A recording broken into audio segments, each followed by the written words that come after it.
¿Alguna vez nos hemos parado a pensar cómo funciona de verdad un ordenador? O sea, desde el 0 y el 1 más básicos hasta la inteligencia artificial que vemos hoy. Pues bien, en los próximos minutos vamos a hacer precisamente eso. Vamos a construir juntos un modelo mental de la computación, capa por capa. Veremos cómo cada idea se apoya en la anterior, como si fuera un edificio intelectual absolutamente asombroso. Y esta va a ser nuestra hoja de ruta. Empezaremos por los cimientos, ¿no? La lógica y los símbolos. A partir de ahí subiremos para ver cómo esa lógica cobra vida en el silicio, en el hardware. Luego, cómo el software le da instrucciones a esa máquina. Después, cómo conectamos miles de millones de máquinas en una red global. Y por último, cómo llegamos a la cima de esta torre, la búsqueda de la inteligencia. Venga, vamos al lío. En su nivel más fundamental, la computación no es otra cosa que manipular símbolos. Y esos símbolos al final se reducen a ceros y unos, todos siguiendo unas reglas muy estrictas. Es que todo lo demás, todo el increíble mundo digital que conocemos, se construye sobre esta idea. Simple, sí, pero potentísima. Y es aquí, claro, donde entran las matemáticas. Son ellas las que nos dan el lenguaje definitivo, el más preciso y refinado que existe para esta manipulación de símbolos. Son, literalmente, los cimientos sobre los que se asienta todo el edificio de la computación moderna. Vale, y el plano para manipular esos símbolos es lo que llamamos un algoritmo. Pero ojo, aquí hay una palabra clave: terminar. Si una secuencia de instrucciones puede, potencialmente, quedarse en un bucle para siempre, técnicamente no es un algoritmo, es un programa. Esta distinción, que parece pequeña, nos lleva de cabeza a uno de los problemas más famosos de la computación, el problema de la detención. Alan Turing demostró que es imposible crear un programa universal que pueda mirar a cualquier otro programa y decirnos con certeza si se va a detener o si se quedará en un bucle infinito. Esto en la práctica marca un límite fundamental de lo que es computable. Muy bien, ya tenemos la lógica, la teoría. La pregunta ahora es, ¿cómo hacemos que esto ocurra en el mundo real, en el mundo físico? Pues aquí es donde pasamos de lo abstracto a lo concreto, de cómo esas operaciones lógicas se convierten en hardware de verdad. Para entender cómo funciona una máquina, lo mejor es verla en distintos niveles de abstracción, como si hiciéramos zoom hacia afuera. Podemos partir de un modelo superrealista, como el MMX de Donald Knuth, que es, para que nos entendamos, casi un ordenador real con su propio lenguaje. Si le quitamos complejidad y detalles, llegamos a la máquina de acceso aleatorio, la RAM, un modelo más simple. Y si lo destilamos hasta su esencia más pura, la idea fundamental, nos queda la máquina de Turing, la base teórica de todo lo que se puede computar. Y aquí tenemos el punto exacto donde la lógica abstracta se toca con la física. Todas esas operaciones lógicas de las que hablábamos, el AND, el OR, el NOT, se materializan en este componente, la ALU.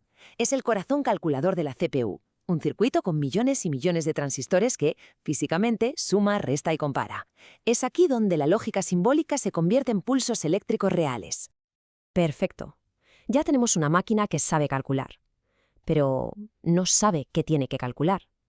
Así que subimos otro nivel en nuestra torre para llegar al software, es decir, a las instrucciones que le dicen al hardware qué hacer, cómo realizar tareas complejas, con múltiples versiones y pasos. Al principio, crear software era un caos. Se usaba lo que se conocía como el enfoque de la horda mongola. La idea era que un proyecto va con retraso, pues metemos más programadores. El resultado, normalmente, un desastre aún mayor. La famosa crisis del software de los 60 nos obligó a pensar las cosas de otra manera, y de ahí nació la ingeniería de software como disciplina. Se trataba de construir programas de forma sistemática y ordenada. Y a partir de ahí hemos ido evolucionando a modelos que no solo construyen, sino que gestionan riesgos y, sobre todo, se adaptan a un mundo en cambio constante. La gran mayoría de las aplicaciones que usamos hoy en día, desde una página web hasta el sistema de una gran empresa, se basan en esta arquitectura. Es muy simple en su concepto. Un cliente, que podría ser nuestro navegador, le pide información a un servidor, y el servidor se la proporciona. Es, sencillamente, la base de la computación distribuida moderna. Vamos a verlo con el ejemplo más claro que tenemos todos a mano, una página web. Empezamos con el HTML. Pensemos en el HTML como el esqueleto. Define la estructura, los elementos que hay en la página. Le dice al navegador, oye, aquí va un título, aquí va un párrafo y aquí quiero una imagen. No dice cómo se tienen que ver, solo lo que son. Ahora, sobre ese esqueleto ponemos la piel, el CSS. El CSS le dice al navegador cómo tiene que verse cada uno de esos elementos. Por ejemplo, el título principal lo quiero en azul y con un tamaño de 24 píxeles. Y el párrafo con este tipo de letra. Es la capa que se encarga de toda la presentación visual. Y para terminar, le añadimos los músculos. Y esto lo hacemos con JavaScript. Es lo que hace que la página esté viva, que responda. Cuando hacemos clic en un botón, pasa algo. Cuando movemos el ratón por encima de un elemento, este cambia. Es la capa que añade comportamiento y convierte una página estática, un simple documento, en una aplicación interactiva de verdad.